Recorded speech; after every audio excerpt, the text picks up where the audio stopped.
Justice नहीं मिलता है, कानून व्यवस्था के अंतर्गत कोई काम नहीं होता है।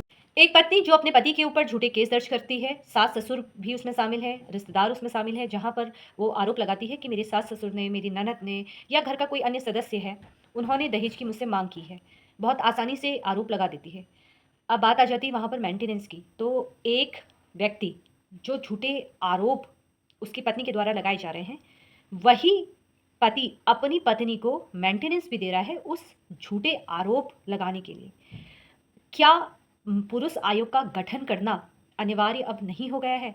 जैसे महिलाओं की सुरक्षा को ध्यान में रखते हुए कानून बनाए गए हैं, महिला आयोग का गठन किया गया है, तो क्या अब पुरुष वर्ग के लिए भी पुरुष आयोग का गठन और कानून बनाना अब अनिवार्य नहीं रहा? देखिए, ऐसे ना जाने कितने केस होंगे जो सामने निकल के नहीं आते हैं। कल की जो घटना घटित हुई है, उस घटना से सबक लेना चाहिए और पुरुष आयोग का गठन होना चाहिए। फिलहाल इस केस को जब मैंने पढ़ा, इस केस को पढ़ने के बाद मुझे काफ़ी दुःख हुआ, शायद मैं बयाँ नहीं कर पाऊँगी इस वीडियो में, लेकिन पुरुष वर्ग के लिए भी कानून बनना चाहिए, पुरुष आयोग का गठन होना चाहिए। महिला आयोग का गठन किया गया है, महिलाओं के पक्ष में बहुत सारे कानून भी बनाए गए हैं, तो क्या पुरुष वर्ग के लिए पुरुष आयोग का गठन नहीं किया जाना चाहिए?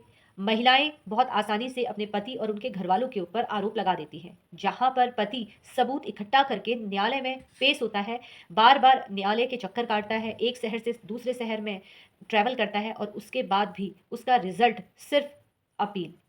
वो सिर्फ एक न्यायालय से दूसरे न्यायालय के चक्कर काटता रहता है। ताउम्र शायद अगर मामला सॉल्व नहीं होता है, तो इसी तरीके से उसका जीवन चलता रहता है और वो एक ऐसी पत्नी को पैसे दे रहा होता है, जो उसको कुछ समझती नहीं है, जो झूठे उसके ऊपर आरोप लगा रही है। जहाँ पर पत्नी का ये कहना होता है, "ना मैं तुम्हें तलाक दूँगी, ना तुम्हारे साथ रहूँगी और अगर तुम्हें मुझसे अलग होना है, तो आप मुझे करोड़ों का पैसा दो, एलिमनी दो।" वो पति जो 40 लाख रुपया कमा रहा है साल भर में, वो अपनी पत्नी को करोड़ों रुपए कैसे दे? जहाँ पर इंटरिम मेंटेनेंस भी बाँध दी गई है, जहाँ पर बूढ़े माता-पिता को भी उसे देखना है, वो कहाँ से अपनी पत्नी को इतना पैसा ला के देगा?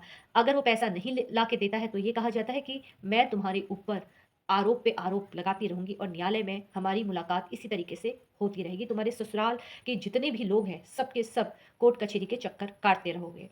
इस तरह के जो आरोप महिलाओं के द्वारा आजकल लगाए जा रहे हैं, वहाँ पर पुरुष वर्ग के लिए भी कानून बनना बहुत अनिवार्य हो चुका है। पुरुष आयोग का गठन किया जाना चाहिए। इसमें आपका क्या मत है? आप मुझे कमेंट करके अवश्य बताइएगा।